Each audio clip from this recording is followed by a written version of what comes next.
Je voudrais vous raconter un autre cas, une autre histoire des patients qui figure dans le livre « Oui, la psychanalyse guérit ».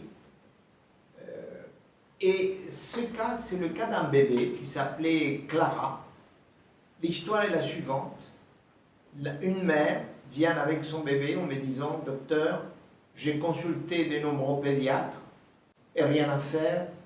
Ma petite fille de 10 mois, rappelez-vous, elle ne dort pas, elle ne mange pas et personne ne sait quoi faire avec cet enfant.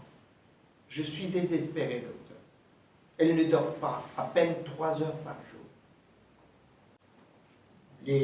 L'échange dans l'entretien se suit et à un moment, je lui demande à la mère, je dis « Mais madame, pendant le temps où l'enfant ne dort pas, vous dormez ?»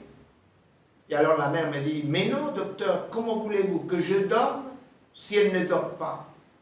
Et je dis « Oui, mais si par hasard, alors pourquoi j'ai demandé cette question, je ne saurais pas vous le dire. » Quand je lui demande « Mais madame, quand vous dormez, le peu que vous dormez bien ?» Et c'est là qu'elle se met à pleurer. Et elle me dit « Il m'arrive une chose affreuse, docteur. C'est que pendant le temps d'un sommeil, je rêve, je vois ma sœur devant moi qui me parle. C'est ma sœur qui s'est suicidée il y a déjà 8 mois. Et chaque fois, j'ai cette vision horrible de ma sœur devant moi qui me dit pourquoi je ne l'ai pas aidée. C'est atroce. Et à ce moment-là, la petite fille, Clara, était sur les genoux de la mère. Il y avait la même table, il y avait la mère là, le bébé sur les genoux de cette maman, le bébé sans tonus, livide. Et à ce moment-là, tout ça m'est venu de cette façon. Je m'adresse au bébé et je dis, Clara, j'ai compris pourquoi tu ne manges pas, pourquoi tu pleures, pourquoi tu ne dors pas. Tu ne dors pas parce que tu es inquiète pour ta maman.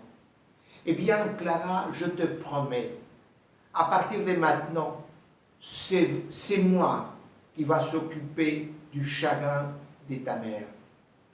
Et c'est alors, je vous assure, moi-même j'étais surpris. À ce moment-là, l'enfant se redressait, la petite fille, Clara, appuyait la tête contre la poitrine de sa mère et il m'a regardé avec un regard d'intelligence, touchant d'intelligence.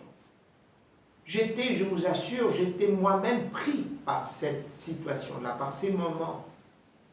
Eh bien, voilà qu'à ces moments-là, j'ai senti que cet enfant ne comprenait pas les mots que je disais, mais que cet enfant comprenait la musique des mots, comprenait le ton, comprenait mon attitude vis-à-vis de sa mère. Et c'est comme si l'enfant s'était senti en repos, reposé, puisque maintenant quelqu'un d'autre allait s'inquiéter pour sa mère.